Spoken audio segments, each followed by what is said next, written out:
ओम नमो भगवते वासुदेवाय। ओम नमो भगवते वासुदेवाय। ओम नमो भगवते वासुदेवाय।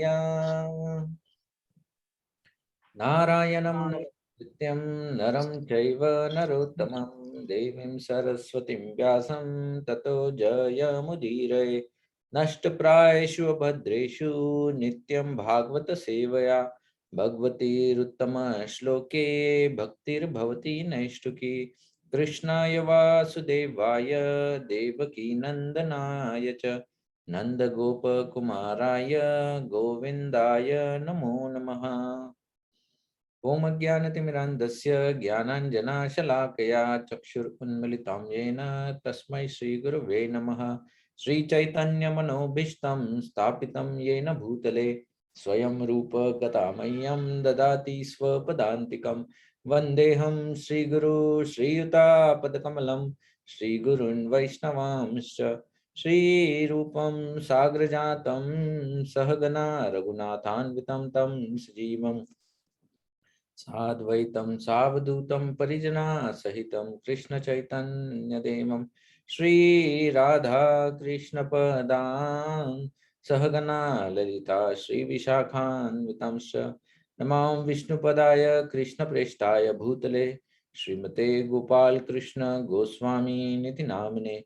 प्रभुपादस्य साहित्यं यः प्रकाश वितीर्य च प्रचारं कृतवान् साधु भागवतपदाय ते नमः। नमो विष्णुपदाय कृष्णप्रेष्ठाय भूतले श्रीमते भक्तिवेदांत स्वामी निति नामिने। नमस्ते सारस्वते देवे गौरवाणी प्रचारिणे निर्विशेष शून्यवादी पाश्चात्य देश तारिणे। नमो महावदन्याय कृष्ण प्रेम प्रदायते कृष्णाय कृष्ण चैतन्य नामिने गौर द्विषे नमः। हे कृष्णा करुणा सिंधु दीनबंधु जगतपते गोपेशा गोपिका कांत राधा कांत नमोस्तुते। तप्त कांचन गौरांगी राधे वृंदावनेश्वरी वृषभानुसुते देवी प्रणमामि हरिप्रिये।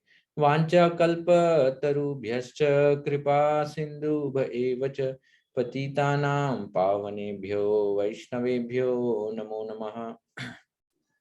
जय श्री कृष्ण चैतन्य प्रभु नित्यानंद श्री अद्वैत गदाधर श्रीवासादि गौर भक्त वृंद।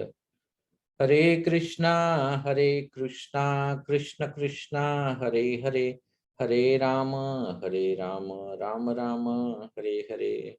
मुखं करोति वाचालं पंगुं लंघयते गिरिं यत्कृपा तमहं वन्दे श्रीगुरून् दीनतारिणम्।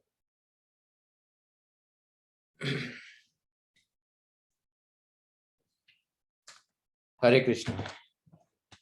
श्रीमद् भागवतम 8वां स्कंद 3रा अध्याय गजेंद्र द्वारा प्रार्थनाएं। तो पिछले बार हम लोगों ने श्लोक नंबर 12 तक चर्चा की थी। ओके, कैसे भगवान के अवतार का कारण कैसे बाहरी रूप से प्रकट होते हैं, अंदरूनी रूप से भगवान प्रकट होते हैं, कैसे अलग अलग प्रकार के भगवान अवतार लेते हैं, वो सब के ऊपर हम लोगों ने चर्चा की थी। अभी आज हम लोग चर्चा करेंगे श्लोक नंबर 13 से लेके 17 तक। ओके, और ये बहुत ही इंटरेस्टिंग 5 श्लोक है, क्योंकि बहुत बार जो बेसिक क्वेश्चन होता है बहुत लोगों को कि क्या सच में भगवान है, डज गॉड एग्जिस्ट। तो ये जो श्लोक है ये उस प्रश्न का उत्तर देते हैं। हम लोग देखते हैं अधिकांश लोग भगवान को प्रेम की वजह से नहीं मानते हैं। जैसे हमारे एक पहचान के एक मित्र थे, उन्होंने वो नास्तिक थे। एक्चुअली नास्तिक मतलब एक्चुअली नॉट प्योर नास्तिक ऑल्सो, बट भगवान में इतना नहीं मानते थे। तो कभी हमने उनको भगवान के मंदिर में वगैरह आते जाते नहीं देखा था। लेकिन जब उन्होंने एक बहुत ऐसा आलीशान क्लिनिक उनका एक बनाया था। तो उस क्लिनिक में उन्होंने फिर भगवान की पूजा भी रखी थी। तो हमने उनको पूछा कि अरे तुम तो भगवान को मानते नहीं हो, तो ये पूजा क्यों रखी है? तो उसने कहा अरे ये मैंने करोड़ों रुपया खर्चा किया है ये क्लिनिक बनाने में, तो कुछ 1000 रुपया अगर मेरे को भगवान की पूजा के लिए लगते तो कौन सी बड़ी बात है। तो हमने कहा अरे लेकिन तुम तो विश्वास ही नहीं करते हो, तो फिर पूजा करने का क्या मतलब है? बोला यार मैं चांस नहीं लेना चाहता हूँ, गलती से अगर भगवान सच में निकले तो क्या होगा, इसलिए मैं चाहता हूँ कि वो भी खुश रहे। तो ये जो भावना है, ये भावना अगर हम लोग देखेंगे ये बहुत से लोगों में होती है। यहाँ तक कि ये भावना हमारे अंदर भी कुछ हद तक थी भक्ति में आने से पहले, कि कितनी बार हम लोगों ने भगवान की पूजा इसीलिए की क्योंकि कुछ गलत ना हो। उल्टा मैंने ये भी देखा है कि बहुत बार लोग भक्ति में आते हैं ना, भक्ति में आने के बाद हम सबको बताते हैं कि भगवान परम है, बाकी जो देवी देवता है वो उनके अधीन है, तो तुम जब भगवान की भक्ति करते हो तो बाकी देवी देवताओं की पूजा करने की आवश्यकता नहीं होती है अलग से। आप रिस्पेक्ट कर सकते हो बट अलग से उनका पूजा आराधना करने की कोई आवश्यकता नहीं होती है। लेकिन इसके बावजूद लोग करते हैं, भक्त लोग भी करते हैं। क्यों करते हैं? क्योंकि भक्ति में अभी तक कृष्णा के ऊपर फुल फेथ नहीं आता है, कॉन्फिडेंस नहीं आता है, पता नहीं सच में है या नहीं है। लेकिन कृष्णा पता नहीं उधर के उधर बैठे रहेंगे और इधर उनको पता ही नहीं चलेगा। ये देवी देवता अगर शनि को कूप आ गया तो क्या होगा, या शंकर को कूप आ गया तो क्या होगा, दुर्गा को कूप आ गया तो क्या होगा। तो तो ऐसा सोच के अभी भी लोग देवी देवताओं की आराधना करते। और करते क्यों है? डर के मारे करते हैं। Fear is the only factor for that actually. Okay, लेकिन जानते नहीं सच में। अगर पूछो है क्या भगवान, पता नहीं, होंगे नहीं होंगे, ऐसा सब ऐसे ही जवाब मिलते हैं, हाँ ना ऐसे टाइप के जवाब मिलते हैं। कोई ठाम मत से नहीं बोल सकता है। हम लोग तो ऐसे जगह रहते हैं, देखो हमारी कंडीशन तो ऐसी है ना कि जब हम लोगों ने स्कूल कॉलेज में जब पेपर लिखे थे, डार्विन का पेपर भी जब लिखा है, तो डार्विन की फिलॉसफी लिखते वक्त पहले गणपति को नमस्कार करके जाते थे। अब डार्विन की थ्योरी है एथीज्म, नास्तिकवाद की है, लेकिन पहले गणपति के पैर पड़ते थे कि गणपति बप्पा मेरे को बुद्धि दो ताकि मेरा पेपर अच्छा चला जाए। मतलब उल्टा, दोनों विरुद्ध है। एक जगह इधर देवता को मान रहे हो और दूसरे जगह ऐसा पेपर लिख रहे हो जो बताता है कि ऐसा कोई देवता वेवता कुछ नहीं होता है। तो ऐसा पूरा विरुद्ध है, लेकिन फिर भी दोनों हम लोग दोनों जगह पैर रख के चलते हैं कि पता नहीं कौन सा कब काम में आ जाए। राइट? तो ये जो सिचुएशन है, ये सिचुएशन इसी वजह से है क्योंकि हमको सही ज्ञान नहीं है। तो अब गजेंद्र जो है ये भगवान के बारे में भगवान के अस्तित्व के बारे में अब बात करेंगे। श्लोक नंबर 13, 14, 15, 16 और 17वां जो श्लोक है ये तो बहुत स्पेशल श्लोक है, उसके ऊपर तो हम लोग अलग से प्रवचन करेंगे। लेकिन 13, 14, 15, 16 ओके। तो अब गजेंद्र कहते हैं क्षेत्रज्ञास्य नमस्तुभ्यम। वो कहते हैं कि हे भगवान तुम क्षेत्रज्ञ हो। ओके, क्षेत्रज्ञ। भगवत गीता में क्षेत्र और क्षेत्रज्ञ इसके ऊपर एक अध्याय है पूरा। ये जो पूरा कंसेप्ट है भगवत गीता में अच्छी तरह से समझाया है कि क्षेत्र क्या है, क्षेत्रज्ञ क्या है। क्षेत्र मतलब एक फील्ड, एक क्या, एक बाउंड्री आप कह सकते हो, एक बॉडी बाउंड्री जो भी है। और क्षेत्रज्ञ वो होता है जो उसके अंदर उस क्षेत्र को, उस क्षेत्र का नियंत्रण करता है और उसको समझ पाता है। जैसे उदाहरण के तौर पर कुछ हद तक हम लोग कह सकते हैं कि मेरे शरीर का मैं क्षेत्रज्ञ हूं, मेरे शरीर का मैं क्षेत्रज्ञ हूं। जैसे मेरे शरीर में अगर कुछ भी होता है तो मुझे पता चलता है, रादर पता चलना चाहिए। एक्चुअल में हमको पूरा भी पता नहीं चलता है, बहुत बार जब हम लोग बीमार पड़ते हैं तो हम लोग डॉक्टर के पास जाते हैं ना, डॉक्टर पूछते क्या हुआ है, हम बोलते हैं हमको नहीं पता, आप ही देखो क्या हुआ है। अगर मुझे पता होता तो मैं अब तक दवाई लेना चालू करता था, लेकिन मुझे समझ में नहीं आ रहा क्या हुआ, इसलिए आप देखो, तो हमारे शरीर के अंदर क्या होता है ये हमको पता नहीं चलता है। खाना खाने के बाद वो कहाँ से वो निकल रहा है समझ में नहीं आता है। गलत खाना खा लिया तो हमारे पास कोई कंट्रोल है नहीं कि हम लोग रोक दे कि अरे गलत खा लिया, अभी इधर ही रोक दो गले में, अभी इसके नीचे नहीं जाना चाहिए क्योंकि पता है कि पेट में गड़बड़ करेगा। नहीं, एक बार इधर से घुस गया, अब कुछ नहीं कर सकते, अभी सिर्फ इंतजार करना है कि आगे क्या अभी परिणाम होंगे उसके, राइट। तो हम लोग ये भी नहीं कह सकते कि हम लोग फुल कंट्रोल में है, लेकिन थोड़ा बहुत कंट्रोल है शरीर के ऊपर, या इस क्षेत्र को हम लोग थोड़ा बहुत जानते हैं। कैसे जानते हैं? मान लो मुझे जब भूख लगती है तो मुझे पता चलता है, लेकिन मेरे बाजू वाले को जब भूख लगती है तो मुझे नहीं समझ में आता है, क्योंकि उसका शरीर जो क्षेत्र है, द फील्ड है, उस क्षेत्र का जो कंट्रोलर है ये वो है, मैं नहीं हूं।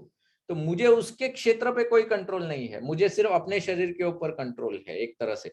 तो मुझे भूख लगती है, मुझे समझता है, अगर रात को सोते समय अगर मुझे कहीं मच्छर काट लेता है तो बिना आंख खोले मेरा हाथ उधर जाके उस मच्छर को मार सकता है या उस जगह को खुजा सकता है। कैसे? क्योंकि मैं ये शरीर को समझ लेता हूं, तो तुरंत मेरे हाथ को पता चलता है, उसको देखना नहीं पड़ता अरे किधर काटा है, किधर ये क्या है, नहीं, आंख बंद करके ही मेरा हाथ वहां तक पहुंच सकता है। तो कुछ हद तक हम इस शरीर के क्षेत्रज्ञ है, लेकिन भगवान जो है, ये भगवान पूरे विश्व के क्षेत्रज्ञ है। मतलब क्या है कि मेरे शरीर में, इसके शरीर में, उसके शरीर में, आपके शरीर में, सबके शरीर में जो हो रहा है, इस पूरे ब्रह्मांड में जो कुछ भी हो रहा है, इनसे वो पूरी तरह से अवगत है। और अवगत मतलब किस तरह से अवगत है? हमारे जैसे नहीं, आधा अधूरा ज्ञान जिसमें हमको ये नहीं पता है कि हार्ट में कितने ब्लॉकेजेस अभी चल रहे हैं, खून बह रहा है नहीं बह रहा है, किधर अटक रहा है, काला है या लाल है, वो भी समझ में नहीं आता है। तो ये सब जो चीजें हैं, भगवान पूरी तरह से अवगत है, उनको सब कुछ पता है, हमको आधा अधूरा पता है। तो गजेंद्र कहता है पहले तो कि यू क्षेत्रज्ञास्तु नमस्तुभ्यम, मैं आपको नमस्ते कर रहा हूं। क्यों? क्योंकि आप सबके क्षेत्र को, मतलब सबके शरीर को समझ सकते हो। देखो, हाँ, ही इज बिल्डिंग अप। उनकी जो मेन प्रार्थना है वो 17वीं प्रार्थना है गजेंद्र की। Okay, it's a very important prayer 17वीं, लेकिन वो प्रार्थना तक आने के लिए he is building up now. सर्व अध्यक्षाय साक्षी ने, ओके, क्षेत्रज्ञ तू नमस्तुभ्यम सर्वाध्यक्षाय साक्षी ने। सर्वाध्यक्षाय साक्षी ने क्या है कि आप साक्षी हो। Okay, you are one of the witness. अब देखो परमात्मा के रूप में हम सबके हृदय में भगवान विराजमान है, और हम जानते हैं कि भगवान हमारे हर कार्य के साक्षी है, हर कार्य के साक्षी है। जैसे कुछ महीनों पहले हमारे ग्रुप के कुछ माताजी धाम में गए थे, तब माताजी ने मुझे पूछा था कि how should we behave there, या हम लोग का मूड कैसा होना चाहिए। वेरी नाइस क्वेश्चन माताजी हैड आस्क्ड। तो मैंने माताजी को बताया था कि जब आप धाम में हो तब मन में ये बात को हमेशा सोच के चलो कि मानो भगवान ने धाम में हर जगह कैमरा बिठा के रखे हैं, तो तुम धाम में जो भी कुछ कर रहे हो वो कैमरा में कैप्चर हो रहा है, जो भगवान को नजर आ रहा है। तो हम लोग बहुत सतर्क रहेंगे। लेकिन हकीकत की बात यह है कि सिर्फ धाम में नहीं, हर जगह भगवान ने कैमरे बिठा के रखे हैं। इवन नाउ हम लोग जहां पर है वहां पर भी भगवान का कैमरा बिठा के रखा है। वो हमारा हर कार्य को वो साक्षी है। शास्त्र में बताया जाता है कि 12 साक्षी है, सूर्य, चंद्र, वायु, जल, ये सब अलग अलग साक्षी है। लेकिन कोई तर्क कर सकता है, वो कह सकता है कि चलो सूर्य साक्षी है ना, तो मैं जो रात को कर रहा हूँ वो उसको समझ दिखाई नहीं दे रहा है, तो वो उसकी साक्षी नहीं दे सकता है। तो कोई बोलेगा नहीं, तो चंद्र है तो चंद्र देगा। बोलेगा ठीक है, चंद्र से भी मैं छुपा लेता हूँ, तो बोले वायु है, अच्छा मैं वैक्यूम में वो क्रिया करूंगा तो फिर किसी को पता नहीं चलेगा। तो ऐसे तर्क वितर्क कोई कर सकता है, लेकिन परमात्मा जो है वो हर जगह है। ऐसी कोई जगह नहीं है जहां पर परमात्मा हमारे साथ नहीं होते हैं। तो इसीलिए सर्व अध्यक्षाय साक्षिणे, आप साक्षी हो, हर क्रिया के आप साक्षी हो। पुरुषाय आत्म मूलाय, आप कौन हो? आत्म मूलाय, you are the supreme source. आप जो मूल हो इस पूरे ब्रह्मांड के या इस पूरी रचना के जो मूल हो वो आप ही हो। हमारे जीवात्मा के भी जो सोर्स हो, कॉज हो, वो आप हो। भगवत गीता में कृष्ण भगवान ने बुलाया अहम बीज प्रजापिता, मैं ही वो बीज देने वाला पिता हूं। किसका? सब जीवात्माओं का। ओके, सो हम लोगों का जो भी उगम हुआ है ये भगवान से ही हुआ है, वो ही हमारे स्रोत है एक्चुअली। तो ये भी गजेंद्र कह रहे हैं। और मूल प्रकृति नमः, सिर्फ हमारा ही नहीं, जो प्रकृति है, जो नेचर है, ये सबका भी मूल कारण भगवान है। ओके, तो सबसे पहले वो कह रहे हैं। अब आगे वो कहते हैं नमो नमस्ते अखिल कारणाय। Now he is coming to that. Brahma Samhita में ऐसा ही एक श्लोक है, ईश्वर परम कृष्ण सच्चिदानंद विग्रह अनादिर आदिर गोविंद सर्व कारण कारण। हर चीज के कारण भगवान है। तो यहां पर वो कहते हैं कि नमो नमस्ते अखिल कारणाय निष्कारणाय अद्भुत कारणाय। ओके, कि आप जो हो सभी कारणों के कारण हो, एक्चुअली सभी कारणों के कारण हो। अब कोई व्यक्ति भी ये तर्क कर सकता है कि क्या इस दुनिया में जो भी बुरा होता है क्या उसके कारण भी भगवान होते हैं? बहुत बार लोगों को तो इल्जाम देने के लिए भगवान चाहिए ही चाहिए। It is like that always. या कभी कभी लोग पूछते हैं कि भगवान ने क्यों ऐसी रचना की है जहां पर दुख है। हम लोग बहुत बार बताते हैं कि ये जो भौतिक जगत है, इस जगत कैसा है? दुख आलयम है। यह भगवत गीता में बोला गया है भगवान श्री कृष्ण द्वारा। ये दुख आलयम है, यहाँ पर दुख भरा हुआ है, आलय है, ये खजीना है दुख का, ये भौतिक जगत। तो लोग पूछते हैं कि क्यों भगवान ने ऐसा ये किया है। तो राधेश्याम प्रभु एक सुंदर कथा बताते हैं। वो कहते हैं कि एक बार एक जमींदार था, बहुत अच्छा था जमींदार, बहुत अच्छे कार्य करता था, लोगों को काफी मदद करता था। तो एक बार वो जमींदार ने अपने मित्र को बुलाया और उसने कहा कि जमींदार ने कहा कि दोस्त मैं बहुत नाराज हूँ। तो मित्र ने कहा क्यों, क्या हो गया? उसने कहा कि मैं देख रहा हूँ कि ये जो लोग हैं, इन लोगों की मैं इतनी मदद करता हूँ। मैं हमेशा रोज मेरा जो टेरेस है उस टेरेस पर जाकर मैं कपड़े नीचे फेंकता हूँ। मैं कभी लोगों के लिए खाने की चीजें नीचे फेंकता हूँ, या कभी कभी मैं पैसे भी नीचे फेंकता हूँ। तो लोग आते हैं, जमा होते हैं, इकट्ठा करते हैं, उठा लेते हैं और चले जाते हैं। लेकिन कोई भी व्यक्ति आगे आकर कभी थैंक यू नहीं कहता है या कुछ कुछ भी अच्छा ये नहीं करता है। तो ऐसे कैसे, इतने स्वार्थी कैसे हो सकते हैं लोग? उनको ये भी नहीं पड़ी है कि इनकी मदद कौन कर रहा है या क्या है। तो वो कह रहा था कि मुझे थोड़ा सा दुख हो रहा है इस बात का। तो उसके मित्र ने कहा ठीक है, एक काम करो, कल तुम है ना ऊपर से पत्थर बरसाओ। तो जैसे ही, अब लोग रोज जमा हो जाते थे उधर, उनको पता था कुछ ना कुछ तो मिलने वाला है इधर, और लोग जमा हुए थे, इसने ऊपर से पत्थर फेंकना चालू किया। जैसे ही पत्थर गिरने लगे और लोगों को लगने लगे तो तुरंत सब लोग, ए कौन मार रहा है, कौन मार रहा है, कहां से आ रहा है, तुरंत इधर उधर देखना चालू कर दिया। तो उसी प्रकार से अगर जीवन में अगर सिर्फ सुख ही सुख मिलेगा इस भौतिक जगत में, तो भगवान की तरफ कोई देखेगा ही नहीं। इसीलिए भगवान दुख देते हैं ताकि व्यक्ति जो है वो भगवान की ओर देखे। क्योंकि जब दुख आता है तभी लोग भगवान की ओर मुड़ते हैं, तब तक नहीं मुड़ते हैं actually. And it is very important, क्योंकि हम जो सिचुएशन में है, इस भौतिक जगत में जो सिचुएशन है वो हमारे लिए अच्छी नहीं है। इसीलिए भगवान चाहते हैं कि तुम इधर ज्यादा दिन नहीं रहो, बाहर निकलो। जैसे दूसरा और एक सुंदर उदाहरण राधेश्याम प्रभु देते हैं। वो कहते हैं कि देखो, भगवान ने हमारा शरीर इस तरह से बनाया है कि जब कुछ गलत इस शरीर के विरुद्ध होने वाला होता है तो शरीर को पीड़ा होती है। पीड़ा जब होती है तो एक संकेत होता है कि हमको उस क्रिया से दूर हो जाना है।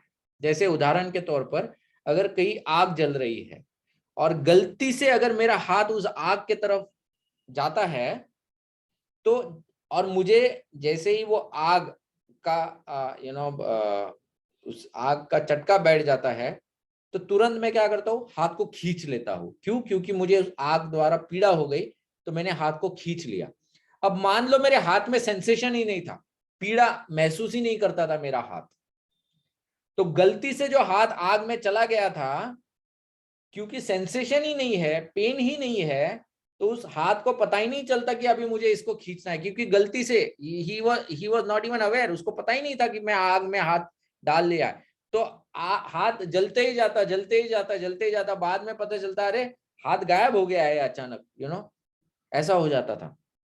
तो इसलिए pain is very necessary in life, क्योंकि जब हमको दुख दर्द मिलता है तो हमको पता चलता है कि we are in a wrong position और हमको उसको सुधारना चाहिए। So it is necessary. So नमो नमस्ते खिल कारणाय निष्कारणाय अद्भुत कारणाय। ओके। सर्वागमामनाय महार्णवाय, you are the source of the entire parampara system. Okay. नमोपवर्गाय परायणाय। फिर आगे श्लोक नंबर 16। ओके।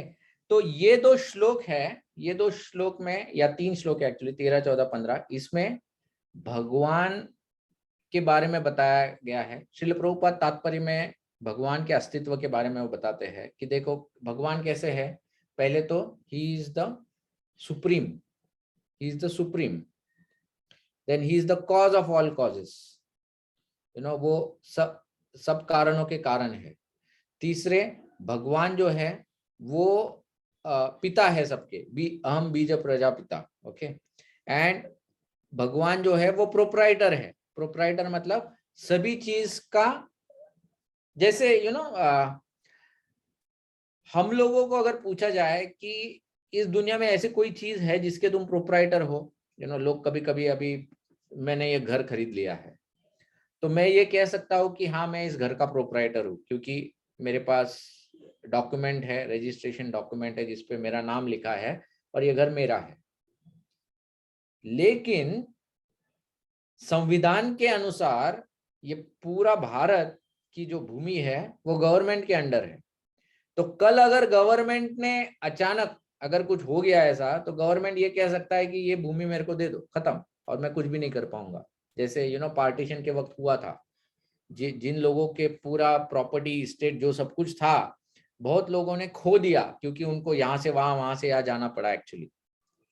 तो हम लोग कभी कभी इस गलत फहमी में होते हैं कि हम प्रोप्राइटर है, या कभी कभी जब मैं सोचता हूँ कि ये शरीर मेरा है, लेकिन एक दिन इस शरीर को मुझसे कोई छीन लेगा, राइट? मुझे इस शरीर को त्यागना पड़ेगा, और तब त्यागना पड़ेगा जब मैं इसे त्यागना नहीं चाहता हूँ। ऐसा भी है। How many of us really want to die? तो भले हम लोग अपने आप को कुछ चीजों के प्रोप्राइटर समझते हैं, लेकिन हमारा उनके ऊपर कोई नियंत्रण है नहीं। तो जब इनके ऊपर कोई नियंत्रण है ही नहीं, तो हम अपने आप को प्रोप्राइटर कैसे समझ सकते हैं? भगवान का जो है, भगवान का प्रकृति के ऊपर पूरी तरह से नियंत्रण है। कितने तो भी ऐसी कथाएं हैं, जैसे महाभारत में द फेमस कथा है जिसमें जयद्रथ के वध के वक्त भगवान ने सूर्य तक को ढक दिया था। ये कोई साधारण चीज नहीं है। जब हमको धूप लगती है तो हम लोग छाता से अपना सर ढकते हैं, सूरज को नहीं ढक पाते, लेकिन भगवान ने सूरज को ही ढक दिया था वहां पर बादलों से। He has that power. फिर दूसरी कथा श्री कृष्ण लीला में आती है, जिसमें भगवान श्री कृष्ण के जो गुरु थे संदीपनि मुनि, उनके जो पुत्र थे, उसकी जब मृत्यु हो गई थी तो भगवान ने जाकर यमराज तक भगवान गए और उनके पुत्र को लेके आए वहां से। मतलब he conquered death and came back. Of course वो तो भगवान है, वो कुछ भी कर सकते हैं, लेकिन कहने का तात्पर्य ये है कि ये इसको कंट्रोल कहा जाता है। ओके, इसको कंट्रोल कहा जाता है। इसके विपरीत दुनिया में रचना करने वाले बहुत लोग हैं। जैसे रामायण जब हम लोग पढ़ते हैं तो रामायण में विश्वामित्र जी की कथा आती है, त्रिशंकु और विश्वामित्र की कथा आती है, जिसमें विश्वामित्र ने त्रिशंकु के लिए एक अलग से स्वर्ग बनाया था, क्योंकि इंद्र उनको अलाउ नहीं कर रहा था वो स्वर्ग में आने के लिए। तो विश्वामित्र ने कहा त्रिशंकु, नो प्रॉब्लम, मैं तुम्हारे लिए एक स्पेशल स्वर्ग, एक अलग ही पूरा इसकी रचना कर दूंगा, प्लैनेटरी सिस्टम की रचना कर दूंगा स्वर्ग इसकी। तो रचना तो कर दी, मतलब क्रिएशन तो कर दिया, लेकिन अब उस क्रिएशन को धारण कौन करेगा स्पेस में? तो विश्वामित्र ने कहा मेरे अंदर अभी इतनी शक्ति नहीं, जितनी शक्ति थी वो सब लगा के मैंने इसको बना दिया, अभी इसके बाद इसको धारण करने की मेरे अंदर शक्ति नहीं, अब क्या करें? बोले अभी विष्णु की आराधना करनी पड़ेगी। फिर भगवान विष्णु को प्रार्थना की कि भगवान बना तो दिया है, अभी इसको प्लीज थोड़ा एक्सेप्ट करो और इसको आप ही जरा इसको संभालो, स्पेस में ले लो। तो भगवान ने, क्योंकि विश्वामित्र उनके भक्त भी है, तो उसको धारण कर लिया। तो sometimes people might create but they are still not able to control, okay? लेकिन भगवान कैसे है? भगवान क्रिएटर भी है, भगवान कंट्रोलर भी है ना? तो ये सब गजेंद्र यहाँ पर कह रहे हैं, okay?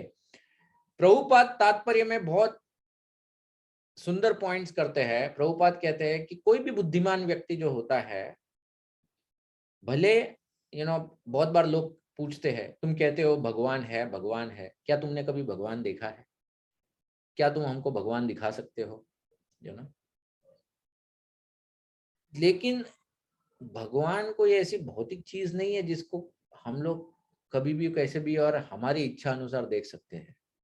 It is not possible, भगवान की तो दूर की बात है, भगवान की तो दूर की बात है, हम अपने आप को भी नहीं देख सकते हैं, कितनी भी सुंदर आंखें क्यों ना हो। हम तो उदाहरण देते हैं कि हमारे आंखों के सबसे नजदीक क्या है? सबसे नजदीक हमारे आंखों के क्या है? ये जो आई लैशेज जो है ना, ये आंखों के जो लैशेज होते हैं, राइट, ये हमारे आंखों के सबसे नजदीक है। क्या हम लोग इनको कभी भी देख सकते हैं क्या? इसमें से कौन सा सफेद हुआ है, कौन सा काला है, कितने हैं, क्या इनको ट्रिम करना पड़ेगा मुझे, कुछ है? नहीं देख सकते। मेरे आंखों के नजदीक जो है, सबसे नजदीक जो है, उसको देखने के लिए भी मुझे एक दूसरे यंत्र की आवश्यकता पड़ती है, वो है आईना। तो जब मैं आईने का सहारा लेता हूं तो उस आईने के सहारे से मैं अपने आप को देख सकता हूं। तो मुझे अपने आप को देखने के लिए भी किसी और के सहारे की आवश्यकता है। तो मेरे अंदर ऐसी क्या योग्यता है जिससे मैं भगवान को देख पाऊं? What qualification, what ability do I have that I can see God? तो ये लोगों को समझ में नहीं आता है, लेकिन उनके अंदर पता नहीं एक प्रकार का अलग ही ये होता है कि प्रभुपाद कहते हैं कि जो बुद्धिमान व्यक्ति होता है वो तर्क से समझ जाएगा कि भगवान है। ओके, तर्क क्या है? तो प्रभुपाद कहते हैं कि जिस प्रकार से अगर कोई व्यक्ति मिट्टी का घड़ा देखता है, अगर कोई व्यक्ति कहीं मिट्टी का घड़ा देखता है, तो उस घड़े को देखकर उसको तुरंत इस बात का वो निष्कर्ष कर लेता है कि ये घड़ा बनाने वाला कोई कुंभार भी है। या अगर समुद्र के किनारे तुमको कोई ऐसी घड़ी मिल गई, वॉच मिल गया, तो कोई मूर्ख व्यक्ति ये कहेगा कि समंदर के लहरों से घड़ी बन गई अचानक, या अपने आप घड़ी वहां पर प्रकट हो गई। नहीं, वहां पर घड़ी देखकर तुरंत ख्याल क्या आता है कि किसी को तो ये घड़ी थी जो यहाँ पर गिर गई है या उसने फेंक दी है, जो भी है, लेकिन किसी की तो ये घड़ी थी। ओके, तो जब हम लोग क्रिएशन देखते हैं तो क्रिएशन के पीछे एक क्रिएटर है। ओके, तो उसी प्रकार से जब हम लोग इतनी सुंदर इस ब्रह्मांड को देखते हैं जहां पर हर चीज एक तरह से परफेक्ट चल रही है, राइट, हार्मनी में चल रही है, तो ऐसे ब्रह्मांड की रचना करने वाला कोई साधारण नहीं इंटेलिजेंट दिमाग होना चाहिए। सिंपल चीज है, राइट। जब जब आकाश में, स्पेस में सैटेलाइट लॉन्च किया जाता है तो एक सैटेलाइट लॉन्च करने के लिए पूरा कंट्रोल रूम होता है और 100,000 साइंटिस्ट लोग वहां पर बैठे हुए होते हैं जो वहां से कंट्रोल करते रहते हैं उस सैटेलाइट को। तो इतने बड़े बड़े ग्रह स्पेस में तरंग रहे हैं और अपने ही गति से घूम रहे हैं, और इस तरह से घूम रहे हैं कि कोई एक दूसरे से टकरा भी नहीं रहा है। सूरज जो इतने सालों से रोशनी दिए जा रहा है, आज तक कभी ऐसा हुआ नहीं है कि लोगों ने कहा है कि अरे थोड़ा सा फ्यूल कम हो रहा है अभी सूरज का, अभी चार्जिंग करना पड़ेगा, बैटरी कम हो रहा है, उनका एक्सपायरी डेट आने लगा है। आज तक ऐसा कभी हुआ नहीं है, राइट? तो जब ये सब कुछ परफेक्ट चल रहा है, मतलब इस परफेक्शन के पीछे कोई तो कंट्रोलर है, कोई तो नियंत्रता है ना? तो प्रभुपाद कहते हैं कि the moment you see a creation, तो तुरंत समझ में आना चाहिए कि इस क्रिएशन के पीछे कोई क्रिएटर है। तो वो क्रिएटर कौन है? ओके, वो क्रिएटर कौन है? जैसे दूसरा तर्क प्रभुपाद बताते हैं कि जब भी हम लोग किसी को देखते हैं, समझो अभी मैं हूं, तो मेरी रचना किसने की? तो मेरे पिताजी ने की। अच्छा, उनकी रचना किसने की? उनके पिता ने की। उनकी रचना किसने की? तो अगर कोई व्यक्ति ऐसे ऐसे एक एक के पीछे जाता है कि इसकी रचना किसने की, इसकी रचना किसने की, तो फाइनली एक पॉइंट ऐसा आएगा जिसमें वो व्यक्ति होता जिसकी रचना किसी ने नहीं की है, लेकिन जिसने सबकी रचना की है। ओके, ईश्वर परम कृष्ण सच्चिदानंद विग्रह अनादिर आदिर गोविंद। ओके, अनादिर आदिर गोविंद, वो सबके आदि है, लेकिन उनका कॉज कोई नहीं है। अनादिर आदिर गोविंद सर्व कारण कारणम। तो इस निष्कर्ष पर आप पहुंच सकते हो कि God is existing over there. Okay, तो इस प्रकार से अलग अलग तर्कों से अगर आप देखोगे तो हम लोग इस निष्कर्ष पे पहुंच जाते हैं कि भगवान है। ओके, इस पूरे ब्रह्मांड के पीछे भगवान है, गॉड इज देयर। और वो गॉड कैसे है? तो ये सब गजेंद्र ने यहाँ पर कहा है। क्षेत्र ज्ञास्तु नमस्तुभ्यम, कि तुमको सब क्षेत्रों के बारे में पता है। सर्व अध्यक्षाय साक्षी ने, तुम सबके साक्षी हो। पुरुषाय आदि मूलाय, सबके मूल हो, और इस प्रकृति के भी मूल हो। फिर अखिल कारण आया, सब कारणों के कारण हो। तो इस प्रकार से गजेंद्र ने सुंदर तरीके से भगवान का वर्णन किया है यहाँ पर। अब प्रश्न आता है कि ऐसे भगवान को समझे तो कैसे समझे? क्योंकि हमने तो कहा है कि हमारे अंदर तो कोई डायरेक्ट योग्यता है ही नहीं कि हम लोग भगवान को देख सकते हैं। जब हम लोग डायरेक्टली भगवान को देख ही नहीं सकते हैं, तो हम लोग कैसे भगवान को समझ सकते हैं? या कैसे हम लोगों को पता चल सकता है कि भगवान कौन है, क्या है, कैसे है, वगैरह वगैरह, जो भी भगवान को समझना है। तो उसके बारे में 16वें श्लोक में गजेंद्र कहते हैं, गुणानि छन्न चिदुष्पपाया तच्छोभ विस्फुजिता मानसाया निष्कर्म्य भावेन विवर्जितागम स्वयं प्रकाशाय नमस्करोमि। स्वयं प्रकाशाय नमस्करोमि। भगवान को समझने के लिए भगवान को समझने के लिए भगवान की कृपा की आवश्यकता है, या भगवान के भक्त की कृपा की आवश्यकता है। जब वो खुद होकर उनके बारे में बताएंगे तो हमको पता चलेगा। हम अपने बलबूते पे नहीं समझ सकते हैं। शास्त्र में बताया जाता है कि ज्ञान प्राप्त करने के 3 प्रकार होते हैं। ओके, कोई भी ज्ञान अगर आपको प्राप्त करना है, 3 प्रकार होते हैं। एक होता है प्रत्यक्ष प्रमाण। प्रत्यक्ष प्रमाण क्या है? कि मैं जो देखूंगा उसी को मानूंगा। इसको कहते हैं प्रत्यक्ष प्रमाण। कि मैं देख रहा हूं, मेरे आंखों के सामने ये हो रहा है, मतलब यही सत्य है। इसको कहते हैं प्रत्यक्ष प्रमाण। लेकिन हम सब लोग कितनी बार जादू देखते हैं, मैजिक देखते हैं, मैजिक शोज देखते हैं, क्या हम लोग उसको सत्य मानते हैं क्या? नहीं, हम लोग जानते हैं कि भले मैं देख रहा हूं, लेकिन इसके पीछे कोई ट्रिक है जो मुझे समझ में नहीं आ रही है, लेकिन वो पीछे कर रहा है वो ट्रिक, राइट? जो व्यक्ति उसको सच मानता है वो बेवकूफ है एक्चुअली, जादू को। क्योंकि जादू नहीं होता है, उसके पीछे ट्रिक्स चलते रहते हैं। तो प्रत्यक्ष प्रमाण धोखा दे सकता है, हमारी आंखें धोखा दे सकती है। और हमेशा प्रत्यक्ष प्रमाण करना पॉसिबल भी नहीं है, जैसे उदाहरण के तौर पर क्लासिक केस है, अगर मैं मार्केट में जाता हूँ जहर खरीदने के लिए तो मैं उस दुकानदार को कहता हूँ कि भैया मुझे एक जहर का बॉटल दीजिए, खटमल मारने के लिए या जो भी है, कॉकरोच मारने के लिए। तो वो दुकानदार मुझे वो बॉटल देता है, बोलता है इसके अंदर जहर है। अब मैं उसके साथ तर्क थोड़ी ना करने वाला, मैं थोड़ी बोलूंगा ए कुछ भी कह रहे हो, इसमें थोड़ी ना जहर है, let me taste and tell you. प्रत्यक्ष प्रमाण, जब तक मैं इसको टेस्ट नहीं करूंगा तो मुझे पता नहीं चलेगा इसमें है या नहीं। बोलेगा ठीक है कर लो साहब, पहले पैसे देना बाद में करना, बोलेगा वो। पहला मेरा पैसा दे दो, फिर बाद में आप टेस्ट वगैरह करके देख लो। सो हर जगह प्रत्यक्ष प्रमाण नहीं कर सकते हो। प्रभुपाद का फेमस उदाहरण था कि प्रभुपाद कहते थे अगर किसी को अपने पिता के बारे में जानना है तो उसको अपने माता को पूछना पड़ेगा, right? That is the only way he can come to know. कोई बोल सकता है कि नहीं आजकल तो डीएनए टेस्ट होता है, ये टेस्ट होता है, वो होता है, लेकिन वो टेस्ट करने के लिए भी सैंपल भी तो तुम लिमिटेड लेते हो ना। तुम थोड़ी ना पूरी दुनिया का टेस्ट किए जा रहे हो कि कौन हर एक का टेस्ट थोड़ी ना होता है। तुम एक सैंपल सेक्शन का ही लेते हो। तो best way is ask the mother कि who is my father, right? So प्रत्यक्ष प्रमाण हमेशा काम में नहीं आता है। अनुमान प्रमाण जो होता है ये तर्क वाला होता है, राइट?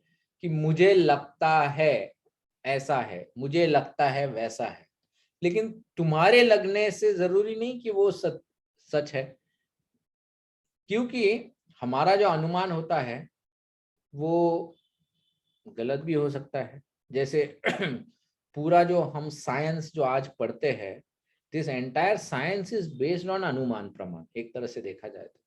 क्योंकि साइंस में जहां तक मुझे याद है, from my secondary education till engineering, जितने भी हमने थियरीज पढ़े हैं, जितने भी हम लोगों ने थ्योरम्स पढ़े हैं, सब में एक अजम्पशन क्लॉज होता था, विथ अजम्पशन। अजम्पशन मतलब क्या है कि अज्यूमिंग ये होगा नहीं होगा पता नहीं, लेकिन एक अजम्पशन होता है, अनुमान प्रमाण इसको कहा जाता है। अनुमान, तो अनुमान प्रमाण कभी भी एक्यूरेट नहीं हो सकता है।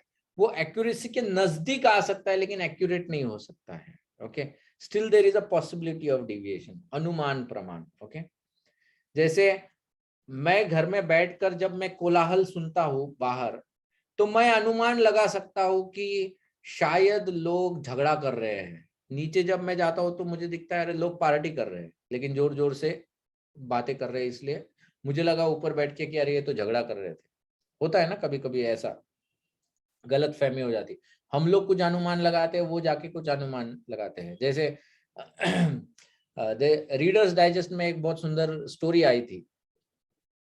स्टोरी ऐसी थी कि एक बार एक व्यक्ति, उसके 2 बच्चे थे,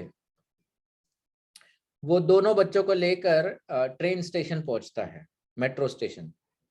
और मेट्रो स्टेशन में वो मेट्रो के लिए रुका हुआ है, ट्रेन के लिए रुका हुआ है, एक बेंच पे बैठा है, और उसके साथ साथ बहुत से लोग ऐसे वहां पर बैठे हैं, कोई न्यूज़पेपर पढ़ रहा है या कोई किताब पढ़ रहा है या कोई एक दूसरे से बातें कर रहे हैं। ये 2 बच्चे जो है वो बहुत मस्ती कर रहे हैं, इधर उधर से कूद रहे हैं, ये कर रहे हैं, वो कर रहे हैं, इतना हैरान कर रहे हैं, तो लोग भी परेशान हो रहे हैं।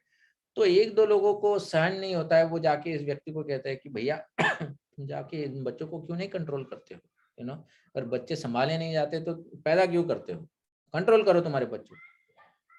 तो वो व्यक्ति कहता है कि हाँ आपकी बात सही है, लेकिन मुझे समझ में नहीं आ रहा है, मैं अब भी just I came from the funeral of their mother, मैं अभी उनके माँ को दफन करके आया हूँ, तो मुझे समझ में नहीं आ रहा है कि मैं इनको क्या बोलूं।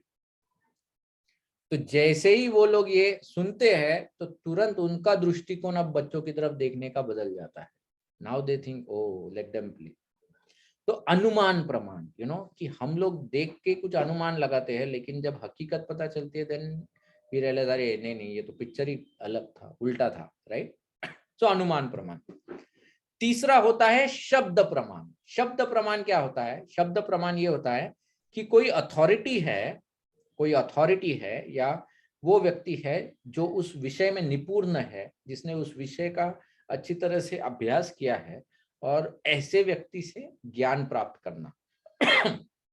जैसे हम लोग स्कूल कॉलेजेस में करते आए हैं, है ना, हम लोगों ने मैथमेटिक्स का, साइंस का, हिस्ट्री का, अलग अलग स्पेशलाइज्ड टीचर्स होते थे जिनसे हम लोग सीखते आए हैं, राइट। उन्होंने हमको जो बताया है हम लोग एक्सेप्ट करते आए हैं, शब्द प्रमाण। ओके, जब अथॉरिटी से नहीं लोगे तो फिर वो गलत हो जाएगा, इसीलिए अथॉरिटी होना बहुत आवश्यक है। ओके, अथॉरिटी बहुत जरूरी है। तो शब्द प्रमाण जो होता है, इस पद्धति को सर्वोत्तम पद्धति कहा गया है, क्योंकि ऐसी पद्धति में लाभ अधिक है, क्योंकि इसमें तुमको बोलते हैं ना वो री इन्वेंटिंग द व्हील नहीं करना पड़ता है, और क्योंकि आप अथॉरिटी से वो ज्ञान को प्राप्त कर रहे हो तो तुरंत आपको निष्कर्ष भी पता चल जाते हैं। तो भगवान का जो ज्ञान है, ये ज्ञान को समझने के लिए भी अथॉरिटी द्वारा सुनना आवश्यक है। जब हम लोग अथॉरिटी से भगवान के बारे में सुनते हैं या समझते हैं, तब भगवान को हम लोग समझ पाएंगे या भगवान के बारे में ज्ञान हमको प्राप्त होगा। ओके, तो स्वयं प्रकाशाय नमस्करोमि, तो भगवान का ज्ञान हमको सिर्फ भगवान से, स्वयं भगवान से या उनके भक्तों से प्राप्त हो सकता है, इसके अलावा और कहीं से नहीं हो सकता है। ओके, अब इतना श्लोक बोलने के बाद now he comes to the ultimate shloka, श्लोक नंबर 17। ये बहुत ही सुंदर श्लोक है, one of my favourite shlokas actually.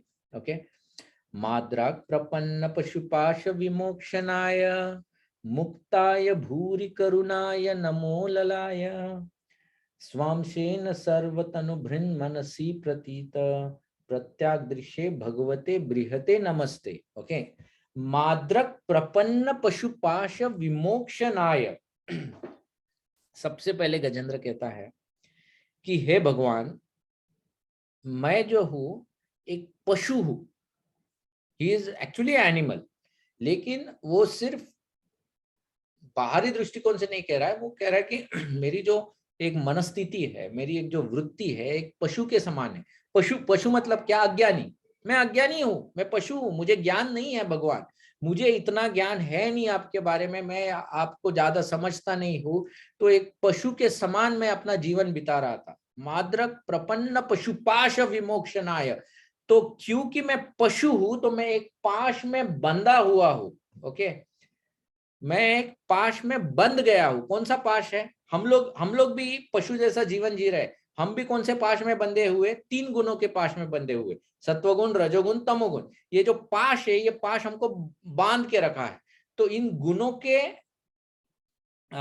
Influence में हम लोग अलग अलग कार्य करते हैं, कभी सत्वगुण में करते हैं, कभी रजोगुण में करते हैं, तो कभी तमोगुण में कार्य करते रहते हैं। और क्योंकि हम लोग ऐसे कार्य करते हैं तो उसके कर्म भी हमको लगे रहते हैं, और उन कर्मों के इसमें हम लोग वापस इन गुणों में और अटक जाते हैं। तो इस प्रकार से हम लोग पाश में बंधे हुए हैं। ओके, तो गजेंद्र कह रहा है कि मैं भी माद्रक प्रपन्न पशुपाश विमोक्षणाय। फिर भगवान कहते हैं कि ठीक है, बंधे हुए तो पशु हो, तो मैं क्या करूं? तो गजेंद्र कहता है लेकिन भगवान मुक्ताय, लेकिन आप मुक्त हो, है ना।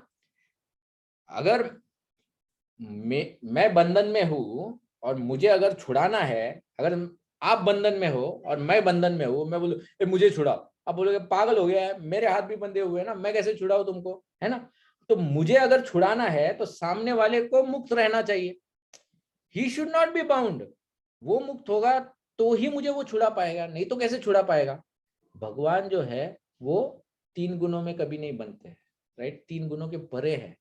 तो इसलिए गजेंद्र कह रहा है भगवान आप मुक्त हो, आप मुक्त हो, इसीलिए आप ही मुझे छुड़ा सकते हो।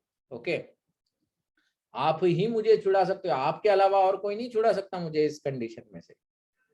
तो भगवान कहते हैं हाँ ठीक है ठीक है, मैं मुक्त हूं, तो मैं तुम्हें क्यों छुड़ाऊं। लेकिन फिर गजेंद्र कहता है मुक्ताय भूरि करुणाय, भूरि करुणाय।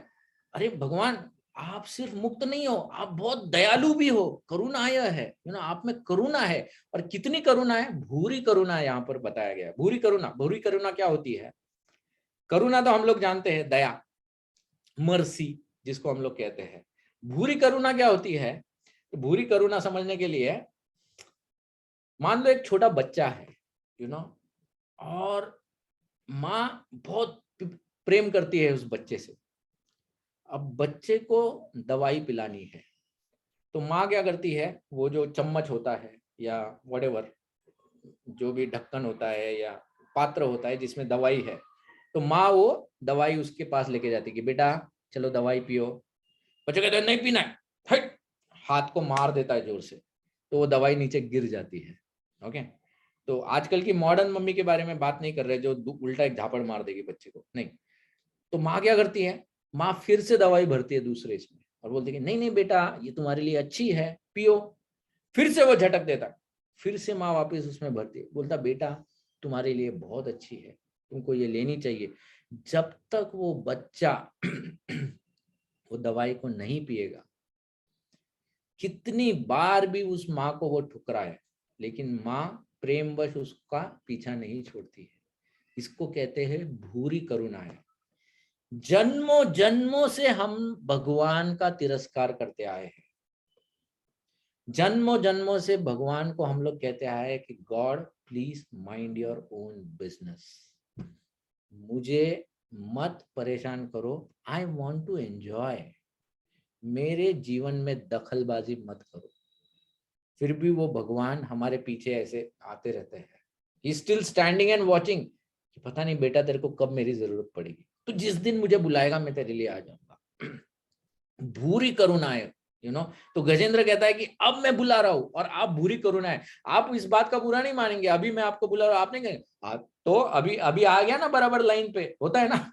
भक्तों में हम लोग कभी कभी ऐसे करते हैं ना, अभी प्रभु अभी अभी बराबर, अभी तुमको समझ में आया मेरा इम्पोर्टेंस, इतना दिन मैं आपके पीछे इतना मेहनत लिया और आपने मेरे को भाव नहीं दिया, अब आपको समझ रहा है धीरे धीरे मेरा इम्पोर्टेंस। अभी अभी अभी आप देखो, जाओ जाओ पहले जो करते थे देखो, वहां से अगर आपको कुछ मिलता है, अभी अभी मेरे पीछे मत आओ। God is not like that. ये हमारे मनुष्य के अंदर ये सब टूटियां होती है, ये जो इसको क्या बोलते हैं ना, सूढ़ भावना। ये भावना हमारे अंदर होती है, भगवान के अंदर नहीं होती। भगवान भूरी करुणा है। गजेंद्र कह रहा है भगवान आप मुक्ताय भूरी करुणा है। तो भगवान कहेंगे हाँ ठीक है चलो मैं मुक्त भी हूँ, मेरे अंदर दया भी है, लेकिन क्या है ना, अब भी मेरा मूड नहीं है, right now I am very tired, मेरा मूड नहीं है। तो गजेंद्र कहता है नहीं नहीं नहीं भगवान, नमो आलाय है। नमो आलाय, नमो आलाय मतलब क्या, आप आपके भक्तों की मदद करने के लिए कभी भी लेजी नहीं होते हैं।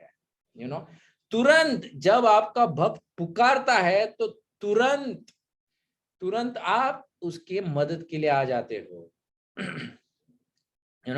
कितने तो भी इंसिडेंट, अरे गजेंद्र के इंसिडेंट में बताया है, जब गजेंद्र गरुड़ को सॉरी गजेंद्र जब नारायण भगवान को बुला रहे हैं और जब नारायण जब सुनते हैं, देयर इज अ श्लोका जिसमें Gajendra calls out Narayan directly. Narayan उस गरुड़ के ऊपर विराजमान होते हैं और जब वो गरुड़ नीचे आता है तो बिफोर लैंडिंग, वो गरुड़ जमीन पे लैंड होने से पहले ही नारायण उधर से छलांग लगाते हैं कि मेरे तू गरुड़ तू अपने स्पीड से पता नहीं कब लैंड हो जाएगा, उससे पहले मैं नीचे कूद के मेरे गजेंद्र को मैं बचा लूंगा। नमो अलाय, अलाय कि भगवान ऐसे है, हमेशा सतर्क होते हैं, हमेशा ही इज नेवर क्या बोलते हैं लेजी कि अभी नहीं, अभी अभी मैं लक्ष्मी के साथ बैठा हूँ, हम लोगों का अभी डिनर चल रहा है, कैंडल लाइट डिनर चल रहा है, now I can't go, no no no. जब सुदामा ब्राह्मण का जब पता चल गया तो तब भगवान लक्ष्मी देवी मतलब रुक्मिणी देवी के साथ, रुक्मिणी देवी बेड के ऊपर भगवान की सेवा कर रही है, भगवान आराम कर रहे थे। जैसे ही सुदामा ब्राह्मण के बारे में पता चल गया, भगवान ने लक्ष्मी लक्ष्मी छोड़ दिया उधर, तुरंत उधर से दौड़ पड़े, उस बेड पे से दौड़ पड़े और गिरते पटकते किसी तरह से सुदामा तक पहुंचे और सुदामा को अंदर लेके आए। लक्ष्मी भी सोच रही थी ये कौन इतना इंपॉर्टेंट आ गया है कि मेरे को भी इन्होंने ये नहीं बताया, नहीं कुछ नहीं, और ऐसे ही बिना वस्त्र, ऊपर का ठीक से मुकुट भी नहीं पहना, कुछ नहीं पहना है, ऐसे ही दौड़ते चले गए। So God is Namo Alaya, so many stories are there. I mean, इतने भगवान की कथा है नमो अलाय के बारे में कि I mean many stories are there. तो गजेंद्र कह रहा है कि देखो भगवान, आप मुक्त हो, आप भूरी करुणाए हो और नमो अलाय हो।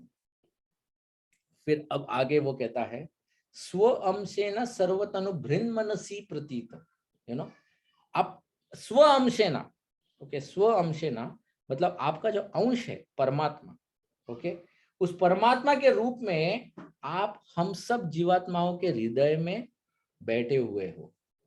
अब गजेंद्र ये क्यों कह रहा है, इसको समझते हैं। देखो, गजेंद्र अभी एक ऐसी परिस्थिति में है कि वो अच्छी तरह से भगवान की भक्ति नहीं कर पा रहा है, मतलब कोई सेवा नहीं कर पा रहा है डायरेक्टली, ओके। जैसे हम लोग कहते हैं ना कि हमको अपनी सेवा द्वारा भगवान को प्रसन्न करना चाहिए, लेकिन गजेंद्र तो एक ऐसी परिस्थिति में अब अटक गया है जिसमें वो भगवान को कोई सेवा नहीं कर पा रहा है।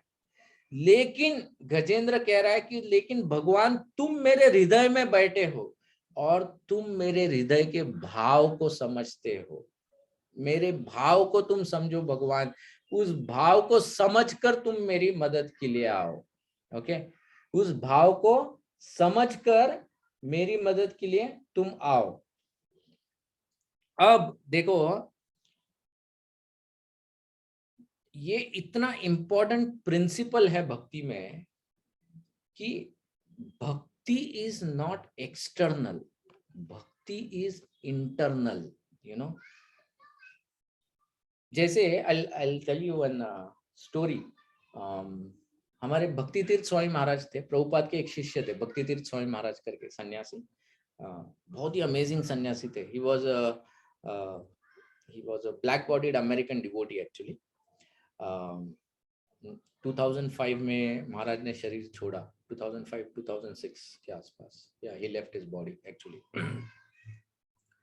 तो उन्होंने बहुत सुंदर सुंदर किताबें लिखी है, उसमें से एक किताब का शीर्षक है बेगर, बेगर करके एक किताब है। तो उसमें, उस किताब में एक प्रसंग महाराज उसका वर्णन करते हैं। तो प्रसंग ऐसा है उस किताब में कि महाराज एक जीवात्मा के बारे में बता रहे हैं कि एक जीवात्मा है जिसने जीवन में भक्ति की है, उसने जीवन में भक्ति की है और अब उसका अंतिम समय आया है। Now he is on the death bed. और जब वो अंतिम समय में है तब वो पूरी अपने श्रद्धा से भगवान को पुकार रहा है। He is just calling out, God, मैंने अपना पूरा जीवन आपके लिए समर्पित किया है, अब मेरा अंतिम समय आ गया है, भगवान आप ही मेरा उद्धार कीजिए, आप कृपया करके मुझे अपने धाम लीजिए, वगैरह वगैरह वगैरह। वो ऐसा पूरा एकदम विथ हिज ओपन हार्ट वो भगवान की प्रार्थनाएं कर रहा है। और ऐसा करते करते अचानक एक मोमेंट में वो जीवात्मा को एक महसूस होता है कि भगवान ने हाथ आगे बढ़ा के उसको ऊपर खींच रहे हैं। जब वो जीवात्मा, तो अब तो शरीर छोड़ दिया है, वो आत्मा, जब वो आत्मा देखता है, क्योंकि आत्मा की भी आंखें होती है, जब वो आत्मा देखता है तो वो देख रहा है कि भगवान उसको हाथ दे रहे हैं। तो वो आत्मा बहुत खुश हो जाता है, वो बोलता है कि भगवान, आई एम सो हैप्पी, मैं इतना आपके लिए रोया, मैं आपकी इतनी प्रार्थना की और मेरी प्रार्थना व्यर्थ नहीं हुई भगवान, मेरी प्रार्थना सुन के आप तुरंत आए, मेरा रोना सुनकर आप तुरंत मेरी मदद के लिए आए। तो भगवान कहते हैं, अरे तुम भी रो रहे थे क्या? तो जीवात्मा कहता है, मतलब तो और कोई रो रहा था, मैं नहीं रो रहा था तो और कौन रो रहा था? भगवान कहते हैं, मैं तो तुम्हारा गुरु का रोना सुन के मैं तुम्हारी मदद के लिए आ गया था। Your Guru was crying for you. ये गुरु की दया होती है। That is why Guru is so important in भक्ति। ओके, तो भक्ति जो होती है ना, it is not about external, भक्ति इज मोर अबाउट इंटरनल। हमारा भाव क्या होता है ये बहुत जरूरी है भक्ति में। लोग हमारे बारे में क्या सोचते हैं दैट इज नॉट इम्पोर्टेंट। मैं I have seen so many incidents in bhakti, ऐसे देखे हैं। जैसे कभी कभी हम लोग मंदिर जाते हैं तो मंदिर में कभी कभी कुछ लोगों के या भक्तों के ऐसे भाव होते हैं कि जब वो भगवान की आरती होती रहती है तो वो चाहते हैं कि वो पुजारी वो आरती करने के बाद दिया सीधा इनके हाथ में ही दे, ताकि ये ही सबको जाके वो दिया सभी भक्तों को जाके ऐसा दिखाओ दिखाओ। तो ये दिखाने के लिए कि देखो मैं कितना बड़ा हूं, कि मेरे को पुजारी जो है वो डायरेक्टली भगवान का जो महादिया है मेरे हाथ में देते हैं, अब तुम सब लोग झुककर इस दिए का आशीर्वाद लो काइंड ऑफ। तो उसमें वो प्राइड लेता है, लेकिन ये मूर्खता है। There is nothing devotional about it. एक तरह से देखा जाए एक गर्व, जैसे राधेश्याम प्रभु वो उदाहरण देते हैं ना, वो कहते हैं जैसे गधे, दो गधे थे और वो दो गधे, उन दोनों गधों को एक रथ पे जोड़ दिया गया था और उस रथ के ऊपर भगवान की मूर्ति रखी हुई थी, क्योंकि पालकी जा रही थी। तो जैसे ही गधे चल रहे थे तो लोग दंडवत मार रहे थे और दोनों गधे एक दूसरे को देख रहे थे, अरे देखा कितने ग्रेट है हम लोग, देखा जैसे ही हम लोग चल रहे सब लोग दंडवत मार रहे, सब लोग दंडवत मार रहे। गधे भूल गए थे कि दंडवत उनको नहीं मार रहे, वो पीछे जो भगवान बैठे हैं उस पालकी में उनको दंडवत किया जा रहा है, राइट। उसी प्रकार से कभी कभी भक्ति में हम लोग भूल जाते हैं कि भक्ति में हम लोगों को जो भी आदर मान सम्मान हमको जो प्राप्त होता है वो हमारी किसी निजी योग्यता की वजह से नहीं प्राप्त होता है, वो इसलिए प्राप्त होता है क्योंकि हम लोग भगवान के भक्त हैं। लेकिन अगर हम लोग सिर्फ भगवान के भक्ति का दिखावा करते हैं लेकिन हमारे मन में इन आवर हार्ट ओके वो नहीं है, कुछ और ही है, कुछ कपट है, तो उस भक्ति का लाभ नहीं है। गजेंद्र यहाँ पर भगवान को बता रहा है कि भगवान मेरे मन में कोई कपट नहीं है, मैं अभी पूरी तरह से हेल्पलेस सिचुएशन में हूं और आप मेरे हृदय में विराजमान हो, मेरी ये सिचुएशन आप समझ सकते हो। ओके, तो स्वामसेन सर्वतनु भृन मनसी प्रतीत प्रत्याग दृश्य भगवते बृहते नमस्ते, कि जो भगवान मेरे हृदय में बैठे हुए हैं, जो भगवान सब कुछ देख सकते हैं, ऐसे भगवान को मैं नमस्कार कर रहा हूं। अब गजेंद्र हाथ पैर तो नहीं जोड़ सकता था क्योंकि पैर को तो पकड़ लिया था उस मगरमच्छ ने, तो अब क्या जोड़ेगा तो वो अपने मन में ही भगवान को नमस्कार कर रहा है, प्रार्थनाओं द्वारा ही भगवान को नमस्कार कर रहा है। लेकिन क्योंकि ये गजेंद्र का वो सच्चा भाव है, इसमें कोई डुप्लीसिटी नहीं है, ये अनडुप्लीशियस भाव को देखकर भगवान प्रसन्न हो रहे हैं। तो ये सीक्रेट फॉर्मूला है भक्ति का। भक्ति का सीक्रेट फॉर्मूला ये है कि हमको सिर्फ भगवान को प्रसन्न करना है और भगवान को प्रसन्न करने के लिए हमको सिर्फ सिंसियरली भक्ति करनी है। ओके, उस भक्ति में चार लोग मेरे बारे में क्या सोचते हैं, चार लोग मेरे बारे में क्या बोलते हैं, इसमें कोई I mean it has no importance, कोई कुछ बोले ना बोले। जैसे श्रीमद् भागवतम में जड़ भरत की कथा आती है। जड़ भरत तो जानबूझ के ऐसा व्यवहार करते थे कि लोग जानबूझ के उनकी निंदा करते थे, क्योंकि उनको किसी भी मान मर्यादा से आसक्त नहीं होना था। ये जड़ भरत का भाव था कि मुझे किसी की मान मर्यादा चाहिए ही नहीं, क्योंकि अगर कोई देगा तो मैं आसक्त हो जाऊंगा कि कल आज दिया कल क्यों नहीं दे रहा है, मैं जाके पूछूंगा। पहले दंडवत करता था, आज दंडवत क्यों नहीं कर रहे हो मेरे को। हाँ, पहले मेरे को मेरे पीछे पीछे घूमते थे, मुझसे प्रश्न करते थे, अभी देखा जाए तो स्वतंत्र घूम रहे हो तुम। तो ये जो अटैचमेंट है, जड़ भरत कहता है मुझे नहीं चाहिए ये सब अटैचमेंट, इसीलिए वो जानबूझ के एक महात्मा होने के बावजूद, जड़ भरत जो थे एक महात्मा थे एक्चुअली, बट उसके बावजूद एक पागल इंसान के जैसे वो विचरण करते थे जड़ भरत। ओके, तो श्रीमद् भागवतम में जब हम लोग ये अलग अलग इस प्रकार के किस्से जब पढ़ते हैं तो इसमें से हम लोगों को ये सब बोध लेना चाहिए। हमको ये भक्ति का जो सार है इसको समझना बहुत आवश्यक है। इसीलिए चैतन्य महाप्रभु ने उनके पूरे जीवन में, चैतन्य महाप्रभु ने जब अवतार लिया, उस अवतार में महाप्रभु ने हमारे लिए सिर्फ कोई बड़ी बड़ी किताबें नहीं लिखी, उन्होंने सिर्फ 8 वर्सेस लिखे हैं, 8 श्लोक लिख के गए और उन 8 श्लोकों में सबसे महत्वपूर्ण एक श्लोक जो है, त्रिनाद अपि सुनिचेना तरोर अपि सहिष्णु नाम अमानी न मान देना कीर्तनीय सदा हरि। कि हमको हमेशा नम्र होके बर्ताव करना चाहिए। नम्रता, वो कहते हैं ना, नम्रता ये वो गहना है जो हमको भगवान की आंखों में सुंदर बनाता है। मतलब देखो, हम लोग देखते हैं कि forget about the spiritual world, चलो भगवान को अभी थोड़ी देर के लिए साइड में रखते हैं। इवन ये भौतिक जगत में आप देखो, जब भी कोई व्यक्ति, बड़ा व्यक्ति, वो नम्र जब बर्ताव करता है तो सब लोग उससे प्रेम करते हैं। लेकिन कोई बड़ा फेमस व्यक्ति है और वो गर्व दिखाता है, प्राइड दिखाता है, तो लोग उनकी निंदा करते हैं, है ना। you would have seen this, there are so many examples like this actually, कोई फेमस व्यक्ति है, क्रिकेटर है या स्टार है, जो भी है, लेकिन वो बहुत नम्रता से पेश आता है, डाउन टू अर्थ है, तो लोग हमेशा उसकी वाह करते हैं, उसका रिस्पेक्ट करते हैं। Everywhere he is respected in the whole world. तो ये जो नम्रता का जो भाव है, ये किसी को भी आकर्षित कर सकता है। तो भगवान भी आकर्षित होते हैं। उसके अलावा हमारे पास कुछ है ही नहीं भगवान को आकर्षित करने के लिए। बहुत बार हम लोग जब नम्रता की बात करते हैं तो बहुत बार मन में ये विचार आता है कि लेकिन अभी हम तो शुद्ध भक्त है नहीं, तो हम लोग कैसे नम्रता का व्यवहार करेंगे।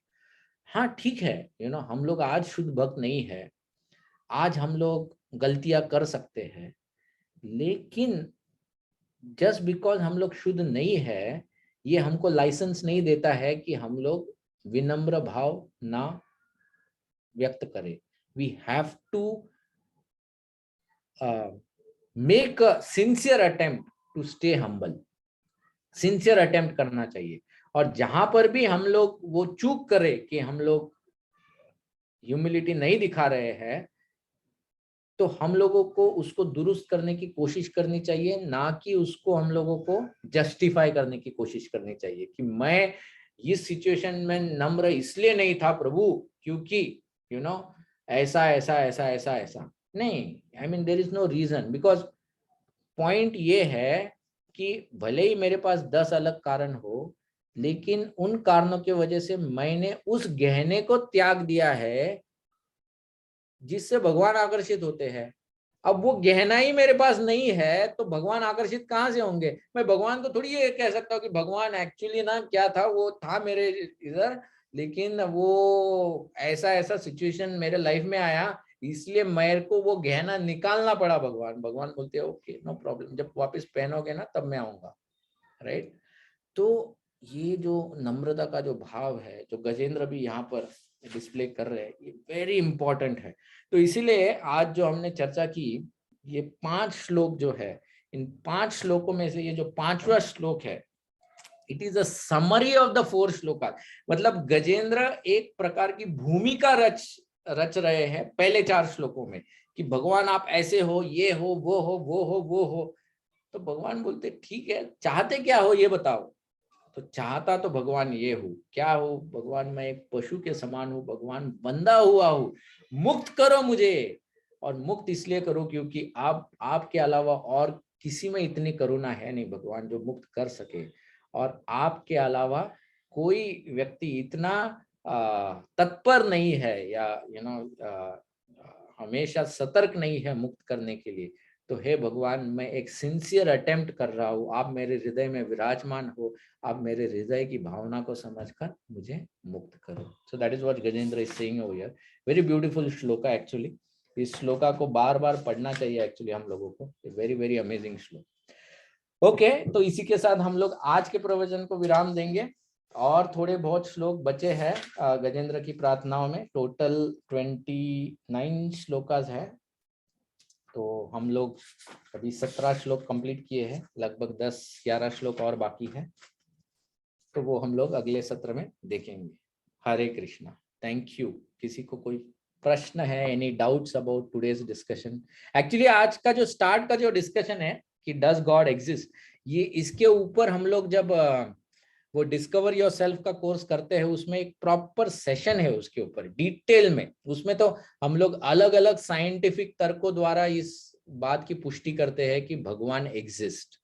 हम लोग रादर प्रूव करके दिखाते हैं कि भगवान एग्जिस्ट। मैं आज के इसमें इतना डिटेल में नहीं गया हूँ वो सब में, बट अगर आप में से किसी को और इंटरेस्ट है, जिज्ञासा है, तो हम लोग वो सेशन को वापस से कभी दोहरा सकते हैं कि डज गॉड एग्जिस्ट वाला।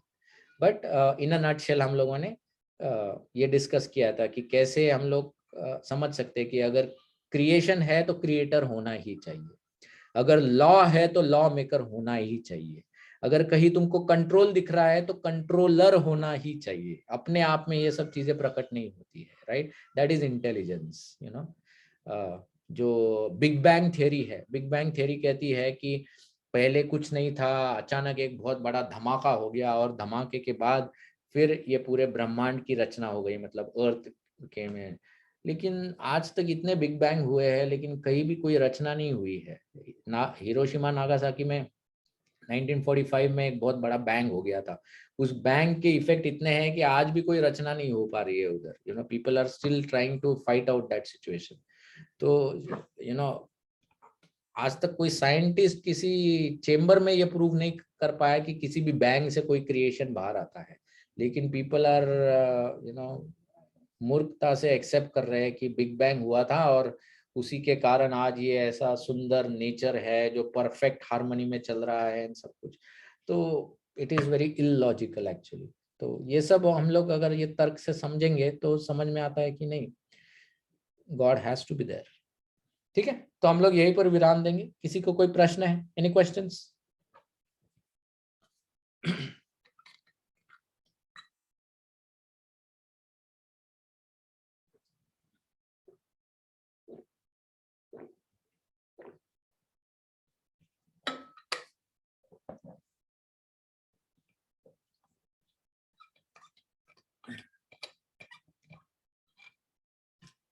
ये श्लोक अच्छा था गजेंद्र का, माद्रक प्रपन्न।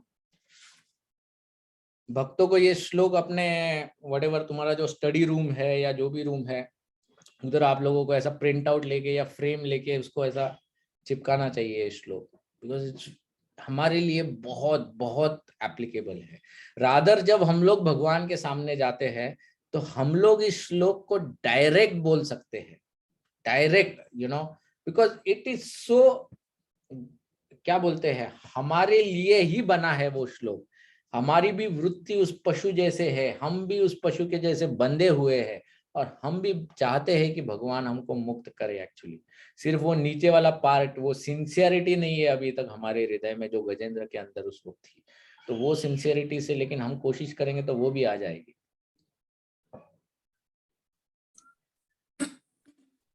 प्रभु जी, यस प्रणाम, दंडवत। धन्यवाद। ये गजेंद्र का जो भाव था ये हमेशा ऐसे डिफिकल्ट सिचुएशन में हम जाते तो ही आता है क्या? या मैंने बताया ना, जब तक पत्थर नहीं गिरते हैं ना सर पे, हम लोग पूछते नहीं है कि कौन है, क्यों ये दिया गया है।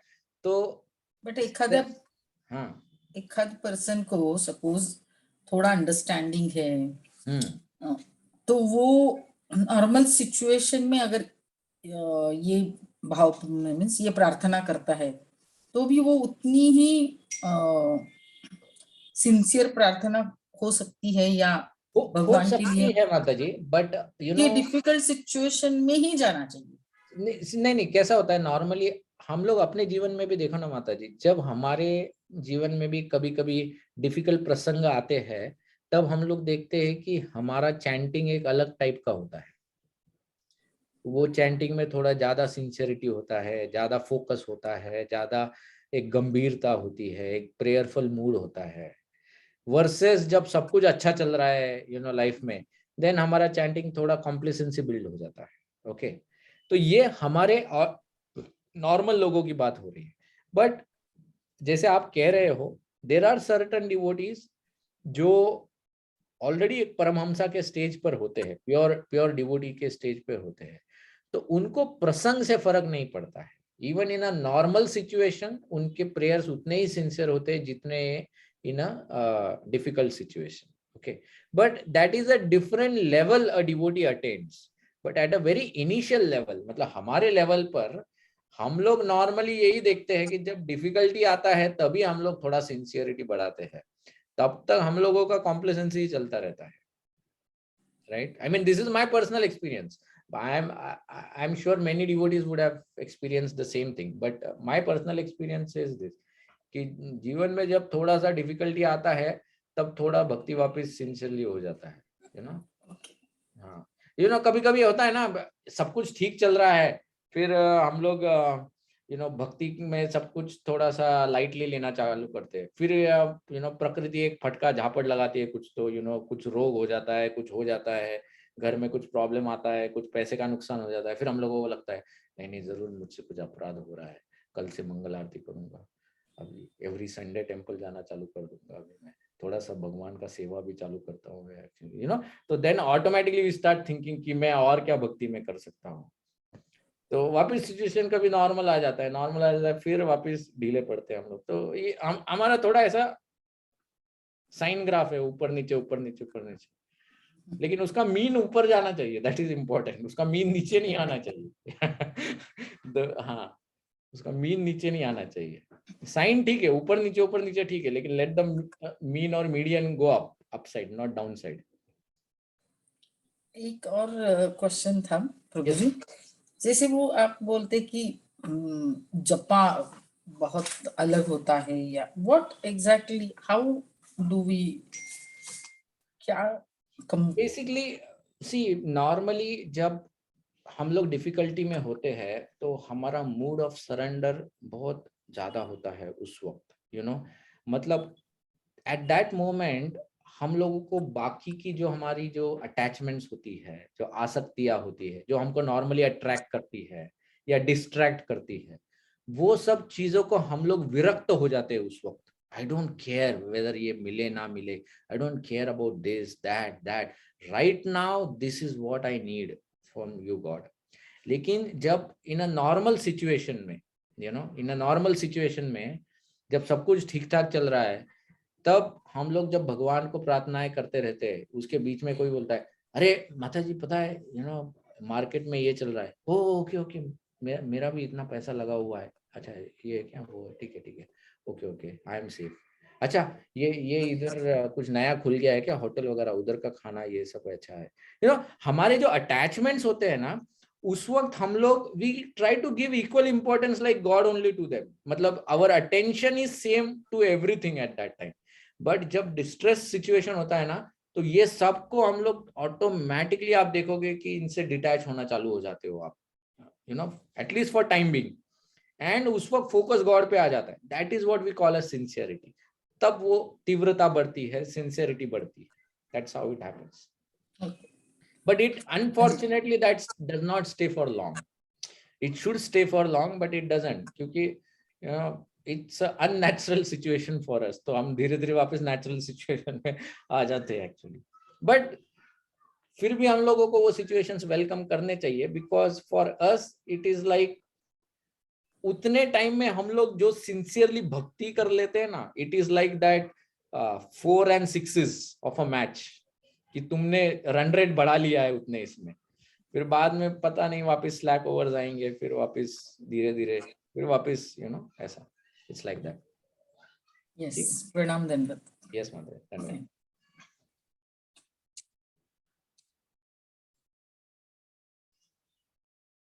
और किसी को कोई प्रश्न है? Any other question?